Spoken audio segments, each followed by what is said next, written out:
আপনার হাতে যদি এই ধরনের একটি স্মার্টফোন থাকে তাহলে 1 থেকে 2 মিনিটের মাধ্যমে তৈরি করে নিতে পারবেন ঈদের সালামি একটি পোস্টার ডিজাইন। হ্যালো ভিউয়ার্স, আসসালামু আলাইকুম, কেমন আছেন সবাই? আশা করি ভালো আছেন। ঈদের সালামি একটি পোস্টার ডিজাইনের পিএলপি ফাইল নিয়ে হাজির হলাম আপনাদের মাঝে। এই পিএলপি ফাইলটি কাস্টমাইজ করার জন্য আপনাদের প্রয়োজন হবে ব্যাকগ্রাউন্ড রিমুভ করা একটা ফটো আর একটি পিএলপি ফাইল। ভিডিওটা সম্পূর্ণ দেখে 60টি সংখ্যার পাসওয়ার্ড সংগ্রহ করে প্রথমে পিএলপি ফাইলটি ডাউনলোড করে নিন। আর এই পিএলপি ফাইলটি কাস্টমাইজ করার জন্য আপনাদের প্রয়োজন হবে একটি পিকচার অ্যাপ্লিকেশন। পিকচার অ্যাপ্লিকেশনটি আপনার প্লে স্টোরে পেয়ে যাবেন বা এই ভিডিওর ডেসক্রিপশন বক্স থেকে পিকচার অ্যাপটি ডাউনলোড করে ইনস্টল করে নেবেন।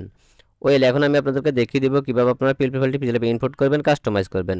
পিএলপি ফাইলটি পিকচার অ্যাপে ইনপুট করার জন্য প্রথমে দেখতে পারবেন এখানে থ্রি ডটের মধ্যে টাচ করে দিতে হবে। তারপর আপনারা দেখতে পারবেন ওপেন ডট পিএলপি ফাইল, এখানে টাচ করে দিবেন। তারপরে একদম উপরে দেখতে পারবেন ডট পিএলপি, এখানে একটা টাচ করে দিতে হবে। তো আমি এখানে টাচ করে দিলাম। ওয়েল, আপনারা দেখতে পাচ্ছেন ঈদের সালামি পোস্টার ডিজাইনের পিএলপি ফাইল। এই পিএলপি ফাইলটি আপনার 60টি সংখ্যার পাসওয়ার্ড দিয়ে ডাউনলোড করে নিতে হবে। তারপর ফাইলটির মধ্যে আপনারা এখানে টাচ করে দিবেন। তারপর আপনারা এখানে দুটি অপশন দেখতে পারবেন, একটা হচ্ছে ওপেন অ্যান্ড অ্যাড, একটা হচ্ছে ওপেন অনলি। আপনারা চাইলে যে কোনো অপশনে টাচ করতে পারেন। তো আমি এখান থেকে ওপেন অনলিতে টাচ করে দিলাম। ওয়েলকাম এভরিওয়ান, দেখতে পাচ্ছেন পিএলপি ফাইলটি পিএলপি ইনপুটে গেছে, এখন শুধু কাস্টমাইজ করব।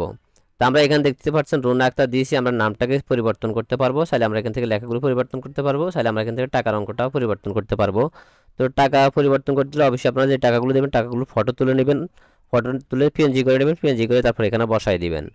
আর আপনারা দেখতে পারবেন কীভাবে নামটা পরিবর্তন করছি সেটা আপনাদেরকে দেখিয়ে দিচ্ছি। তো নামটা পরিবর্তন করার জন্য আপনারা দেখতে পারবেন থ্রি ডট নিচের লেয়ার, এই লেয়ারটার মধ্যে টাচ করে দিতে হবে।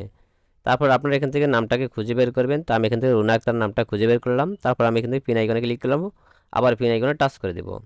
তারপর আমরা এখান থেকে নামটাকে সম্পূর্ণ মোছা দিব। মোছা দিয়ে আমরা যার জন্য ডিজাইন করব বা যাকে উপহার দিব তার নামটা লিখে দিব। লিখে দেওয়ার পর আমরা এখান থেকে ওকেতে টাচ করে দেব। তারপর আমরা আবার লেয়ার অপশনে টাচ করব। তারপর আমরা দেখতে পাচ্ছেন এখানে অনেকগুলো চিহ্ন দেওয়া আছে, এদিক সেদিক ঘুরানো। এগুলো আপনারা হাত দিয়ে ধরে আপনারা এখান থেকে লকটা ছাড়াই নেবেন। এই যে এখানে একটা লক দেখতে পারবেন, আপনারা এখান থেকে লকগুলো ছাড়াই নেবেন। ছাড়াই নেওয়ার পর আপনারা এই যে এগুলাকে সামনে পিছিয়ে উপরে নিচে করে নিতে পারবেন। আপনারা আপনাদের মতো করে ঘুরে ফিরে নিতে পারবেন। এগুলাকে এই যেদিকে মন সেদিকে নিয়ে বসাইতে পারবেন। তো আপনারা এগুলো ঘুরাই ফিরে নেবেন। তারপর আপনারা ডিজাইনটি সেভ করবেন। সেভ করার জন্য একদম উপর সেভ আইকন দেখতে পারবেন, এখানে টাচ করে দিতে হবে। তারপর আপনারা এখান থেকে সেভ অ্যাজ ইমেজে টাচ করে দিবেন। তারপরে আপনারা এখান থেকে সেভ টু গ্যালারিতে টাচ করবেন। করার সাথে সাথে ডিজাইনটি সেভ হয়ে আপনাদের গ্যালারিতে চলে যাবে। তো আজকের মতো ভিডিওটা এই পর্যন্ত। যদি ভিডিওটা আপনাদের কাছে ভালো লেগে থাকে তাহলে অবশ্যই একটা লাইক করবেন, কমেন্ট করবেন।